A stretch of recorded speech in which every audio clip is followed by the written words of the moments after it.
Uma menina de 13 anos desaparece a 700 metros de casa, em uma cidade onde todos se conhecem.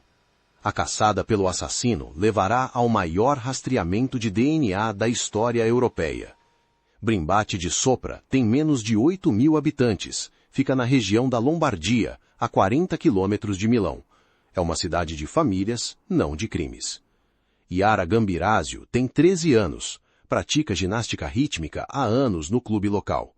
Na tarde de 26 de novembro de 2010, ela vai ao treino como de costume. Às 18h42, câmeras de segurança registram Yara saindo da academia. Ela caminha em direção à sua casa. Essa é a última imagem dela com vida. Yara nunca chega em casa. Às 20 horas, os pais Fulvio e Maura percebem a ausência. Eles tentam ligar para o celular da filha. Ninguém atende. Os carabinieri são acionados na mesma noite. Nas horas seguintes, centenas de voluntários e policiais vasculham ruas, campos e terrenos da região.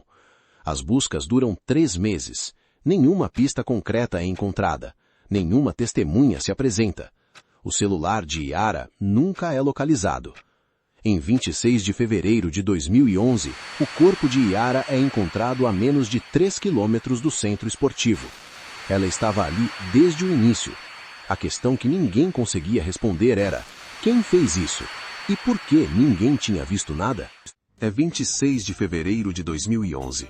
Um piloto de aeromodelo percorre um campo agrícola em Chignolo da Isola, a menos de 3 quilômetros do centro esportivo de Brembate di Sopra. Ele avista um corpo entre a vegetação baixa. O corpo fica no campo por mais de 3 meses. É inverno na Lombardia. As temperaturas na região ficam abaixo de 0 graus durante semanas. O estado de conservação dos restos mortais é precário. Os carabinieri do RS, Raggruppamento Investigazione Scientifica, assumem a cena do crime. A unidade é especializada em análise forense. Eles isolam o perímetro e iniciam a coleta sistemática de evidências. A autópsia é realizada em Bérgamo. Os legistas determinam que Yara não morreu imediatamente. Ela sobreviveu por horas após sofrer múltiplos golpes. A causa da morte é hipotermia. Os ferimentos indicam que Yara foi agredida fisicamente. Ela perdeu sangue. Os legistas concluem que ela permaneceu viva, exposta ao frio da noite de novembro, sem socorro. Tinha 13 anos. Durante a análise das roupas íntimas de Yara, os técnicos do RS identificam material biológico de origem masculina. O DNA não pertence à vítima. Não corresponde a nenhum familiar. Os investigadores extraem um perfil genético completo a partir desse material. O perfil revela 17 marcadores genéticos distintos. É o DNA do assassino. Eles chamam esse indivíduo de Ignoto 1, o desconhecido 1.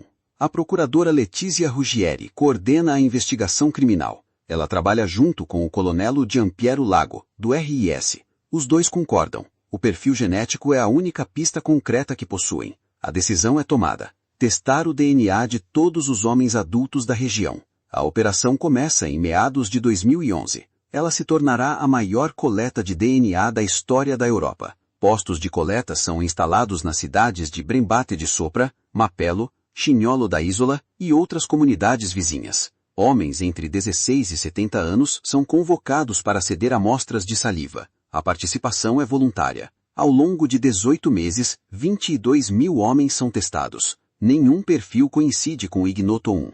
Os investigadores ampliam o raio geográfico da operação. O suspeito não aparece. A família de Yara aguarda. Fulvio Gambirasio concede entrevistas esporádicas. Ele declara que não descansará enquanto o responsável não for identificado. Maura Panarese aparece pouco em público. Os geneticistas do RS adotam uma nova estratégia. Se Ignoto 1 não está nos bancos de dados, seus parentes podem estar. A equipe começa a buscar correspondências parciais de DNA. Perfis que compartilham marcadores genéticos com o assassino. A técnica é chamada Familial DNA Searching. É raramente utilizada em investigações criminais até esse momento.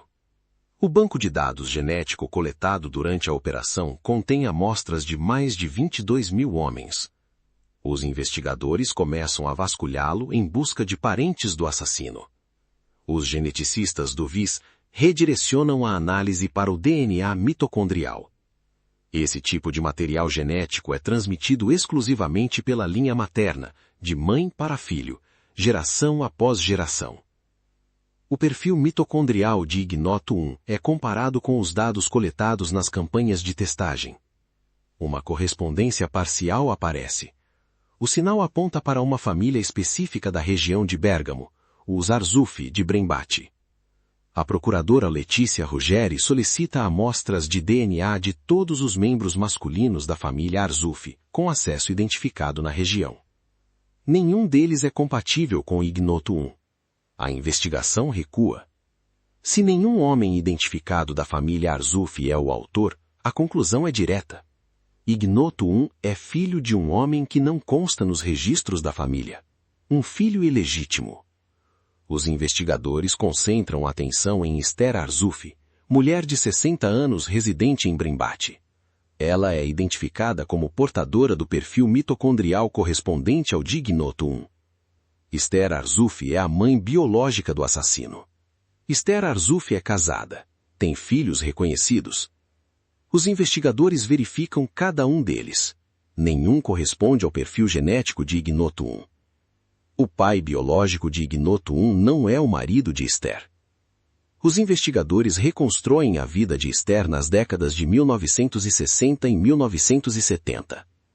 Um nome aparece nos registros. Giuseppe Ghirinoni. Motorista de ônibus que trabalhou na mesma região. Ele morreu em 1999, aos 61 anos.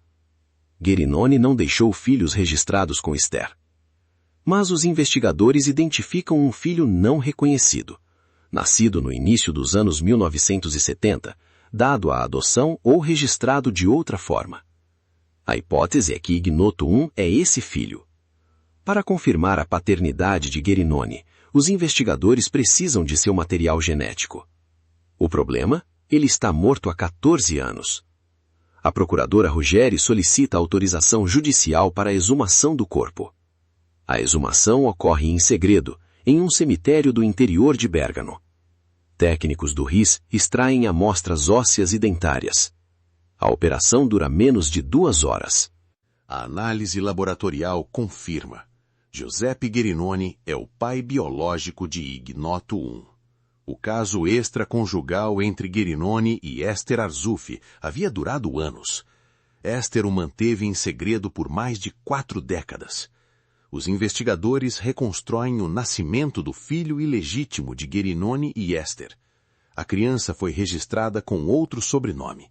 Ela cresceu na mesma região de Bérgamo. Seu nome, Massimo Bossetti. Massimo Bossetti tem 43 anos. Trabalha como pedreiro na região de Bérgamo. É casado com Marita Comi. Tem 3 filhos. Ninguém na cidade o associa ao caso. A procuradora Ruggeri obtém uma amostra de DNA de Bossetti por meio de vigilância encoberta.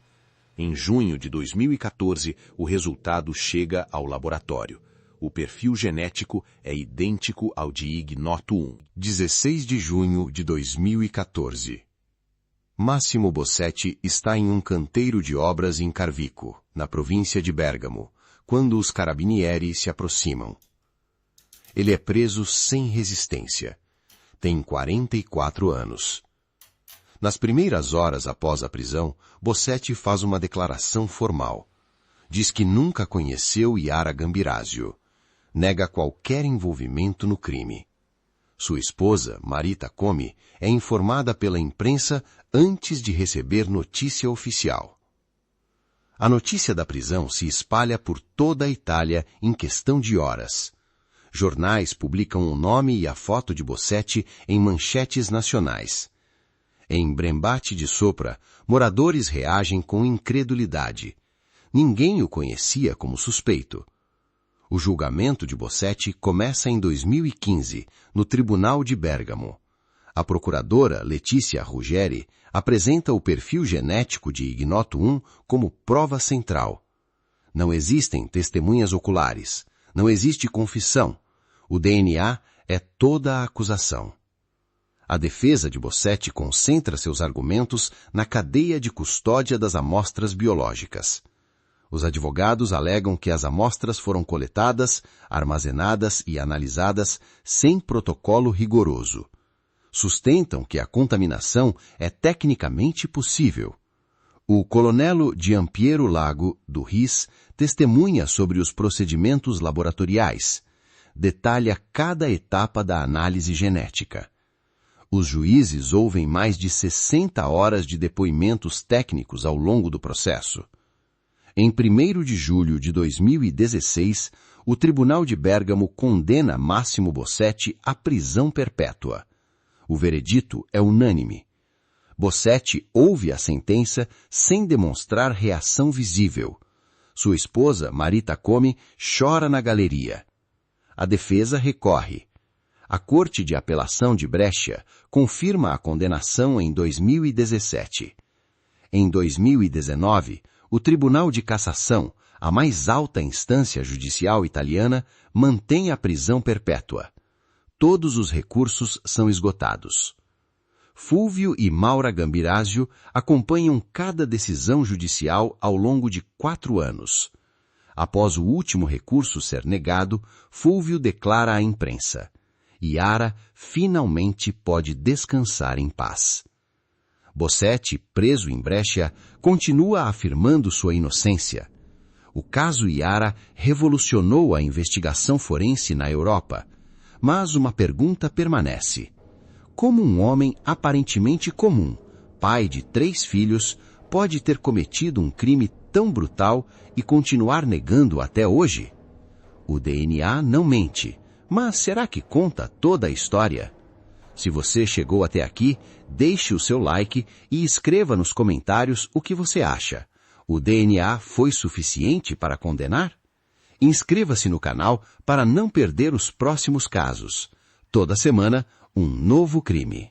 Toda semana, novas perguntas.